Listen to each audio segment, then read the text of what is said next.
I recently ran a poll on my channel asking people why they want to quit smoking weed, and overwhelmingly the number one reason was to reclaim one's physical and mental health. And in today's brief video, I want to break that reason down a little bit and hopefully help you develop more of a plan when it comes to your quitting process. Now, if you're new to the channel, my name's Dr. Frank. I'm the founder of AddictionMindset recovery coaching programs.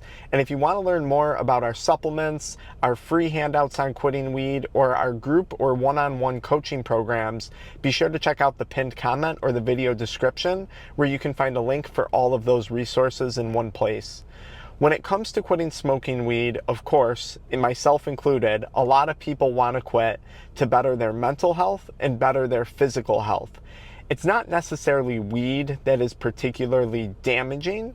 I mean, smoking anything can be damaging, but it's more the symptoms and side effects of addiction, right? Addiction wears on a person. Addiction might wear on a person's relationships, it might wear on a person financially, and then if they're addicted long enough, there might be very physical consequences to that drug use. And anytime we experience physical damage, it can usually result in some degree of psychological damage, depression, anxiety about our future health situations, anything like that. But saying that you want to quit just for better physical and mental health, in my opinion, is not enough. Because let's say you're worried about your physical health and that gets you really, really anxious. Well, if you're addicted to weed, what do you do when you're anxious or you're feeling scared about a situation or stressed? You smoke more weed. So I want to frame improvement of physical health, not so much from a standpoint of fear, but from a standpoint of excitement and motivation and self-development. The question that you should be asking yourself is, why do I value my physical health? Why do I value my mental health? What does better physical health mean to me? What does better mental health mean to me? And then I would have you frame this question in regard to, what are your expectations, or what do you expect to achieve with better physical health, with better mental health? How do you feel specifically that better mental health and better physical health are going to improve your quality of life, particularly in sobriety? Because when you first quit smoking weed or quit any drug, chances are you're going to go through withdrawals. You're going to get insomnia, you're going to get stomach pains, you're going to get headaches, you're going to sweat a lot, you're going to deal with these cravings, and you're physically probably going to feel worse than you did when you were smoking for a brief period of time, a few weeks, a month, however long it takes you to get through that acute detox process.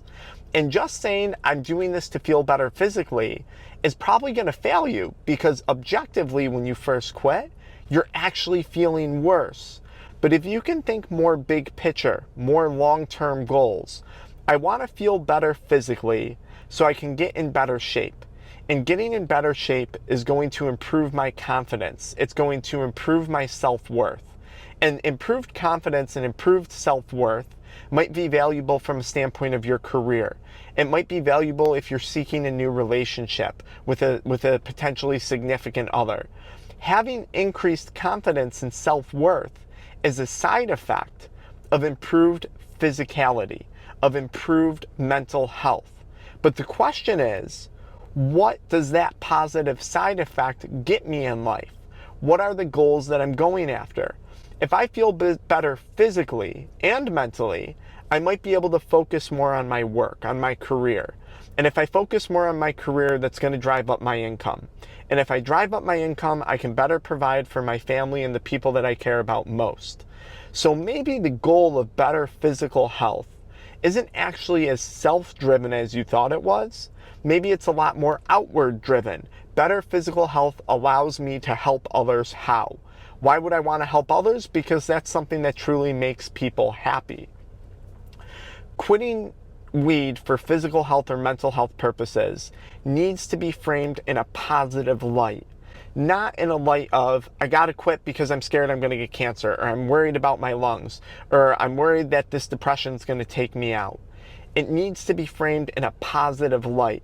I want better physical health and better mental health so I can go do X, Y, and Z positive things. So I can go achieve X, Y, and Z positive goals. Maybe you need better mental health because you need to more mental clarity to get through the rigorous school program that you're involved with. Maybe you need better mental health so you improve your stress tolerance for dealing with your kids and dealing with your family and dealing with your coworkers. I love my family dearly. I love my coworkers dearly. I love my patients dearly. I love my clients dearly. But sometimes it comes with a lot of stress. And when I'm mentally foggy, when my mental health is in the gutter, so is my performance with all those people that are important to me in my life. Now, after you identify why you value better physical and mental health, and I would come up with like 6 to 7 reasons each why you value better physical and mental health. And by the way, if you need help working through this, we now have a free The Addiction Mindset Recovery Workbook.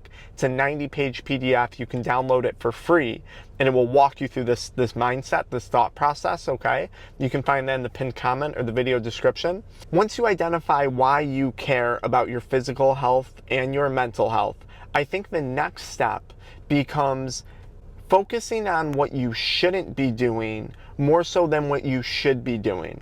Because a lot of people, when they first quit smoking weed, they're like, okay, I'm gonna go to the gym 3 times a week. I'm gonna eat super healthy. I'm gonna start meal prepping all my food.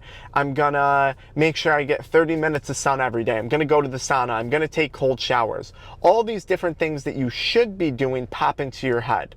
When in reality, what you should be focused on is the one thing you shouldn't be doing, i.e. smoking weed. And by picking one thing to focus on to improve both your physical and mental health versus trying to take on a million things that you feel you should be doing, actually makes the quitting process a lot less overwhelming and a lot easier in the long run. A lot of times when I'm going to make a change, I'm more focused on what I shouldn't be doing versus what I should be doing.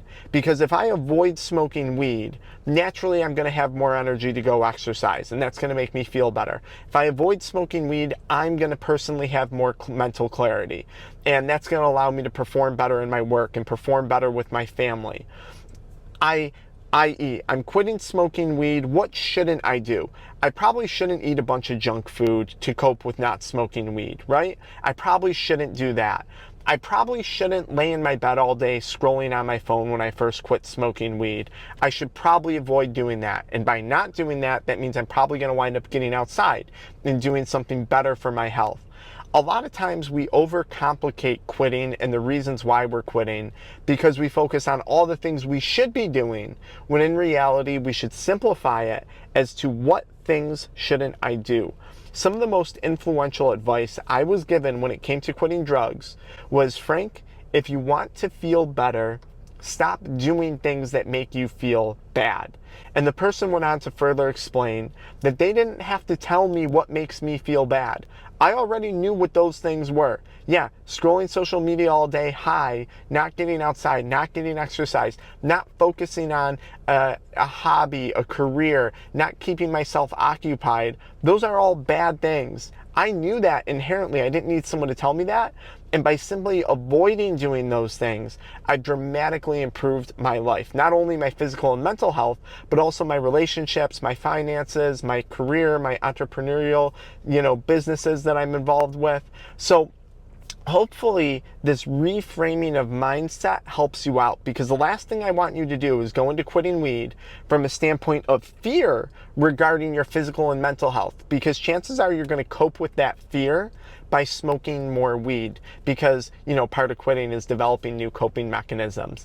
And by avoiding things that we shouldn't do and embracing things that we should be doing, I think it just makes this quitting process a lot easier. Now, if you need help with this, be sure to check out the pinned comment to learn more about our Kick It Crave Less Chewing Gum supplements to help with those initial withdrawal symptoms and cravings. You can learn about our one-on-one coaching, or the thing I'm most excited about, our Addiction Mindset Recovery group coaching programs. We have weekly and monthly lives in there where you can come in, ask me questions, interact with the community, and get support with people in there. And then, of course, we also now have our free 90-page workbook on quitting substances. Best of luck. I hope to see you in the pinned comment or the video description.